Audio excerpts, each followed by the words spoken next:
Ẹ kú dédé àsìkò gbogbo bí ṣe ti ń gbọ́ mi ní lóko tàbí ẹ̀yìn òde jẹ́ kí a gbàdúrà. Bàbá ayérayé nínú àwọn ọ̀run, aláàánú olùfẹ́ wa, ọlọ́run wa, ọba tó jẹ́ ká rí ọjọ́ àìkú àkọ́kọ́ nínú oṣù kẹta, ení ọjọ́ kẹta nínú oṣù kẹta, ọlọ́run mẹ́ta lọ́kan tí ó gbé ọkàn, ara àti ẹ̀mí wa ró.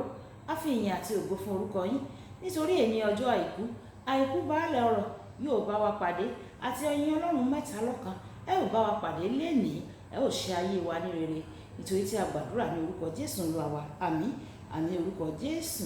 Ìwé ọ̀run ṣí tí a ti ọwọ́ olùṣọ́ àgùntàn Enoch Adeboye kọ èní ọjọ́ àìkú ọjọ́ kẹta oṣù kẹta.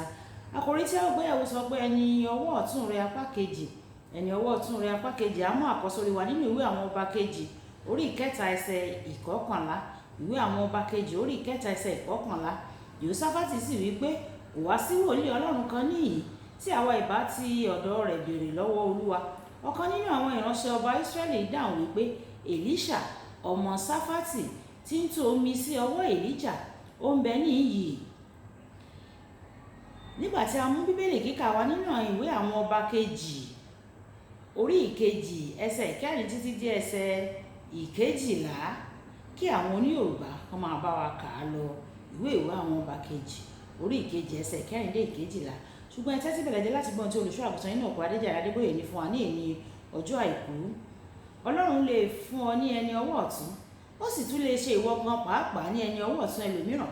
Kò sí ọ̀kan nínú àwọn méjèèjì tí ó ju ara wọn lọ. Yálà Ọlọ́run fún ọ ní ẹni ọwọ́ ọ̀tún ni tàbí ó jẹ́ ẹni ọwọ́ ọ̀tún fún ẹlòmíràn. Nígbà tí o bá ti ń ṣe iṣẹ́ rẹ̀ bí Olúwa ti fẹ́, yóò fún ọ ní èrè ńlá. Mo ní irú ẹni bẹ́ẹ̀ tí à ń pè ní olóògbé bàbá Abíọ́nà, tí gbogbo ènìyàn mọ̀ sí bàbá DGO, igbákejì alábòjútó gbogbogbò. Nígbà tí mo jẹ́ alábòjútó gbogbogbò gẹ́gẹ́ bí ọ̀dọ́, mo ti wà nínú ìjọ fún ọdún 7 péré ni o. Àwọn ènìyàn wà tí wọ́n ti wà níbẹ̀ láti ìbẹ̀rẹ̀ pẹ̀pẹ̀. Àwọn kan nínú àwọn ènìyàn yìí pinnu pé ńṣe ni wọn kò ní jẹ́ kí n ṣàṣeyọrí, pé màá kùnà ni. Kò sì sí ohun tí wọn kò ṣe tán láti bu ẹnu àtẹ́ lù mí o. Bàbá DGO ẹ̀wẹ̀, ó dúró tì mí gbágbágbá ní gbogbo ìgbà.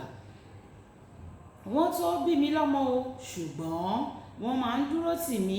Wọ́n ja àwọn ogun mi, wọ́n sì tún rí i dájú pé àwọn àṣẹ mi múlẹ̀ láì wo gbogbo àwọn tó ń ṣe lòdì sí mi ò ní ìgbà yẹn. Ìlú kan wà ní pàtó níbi tí àwọn ará ti máa ń sábà jà láàrin ara wọn.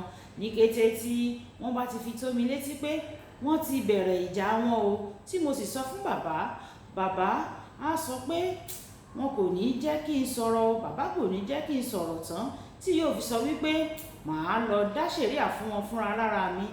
Wọ́n wà ní ọ̀run báyìí o. Bàbá ti wà ní ọ̀run tí wọ́n sì jẹ́ adé oníràwọ̀ púpọ̀ nítorí wọ́n jẹ́ ẹni ọwọ́ ọ̀tún gidigidi. Ní ìwé Ẹ́kísódù orí ìkẹrìnlélógún ẹsẹ̀ ìkejìlá dé ìkarùndógún, nígbà tí Ọlọ́run pe Mósè wá sínú àwọsánmọ̀, Jóṣúà nìkan ló tẹ̀lé e lọ.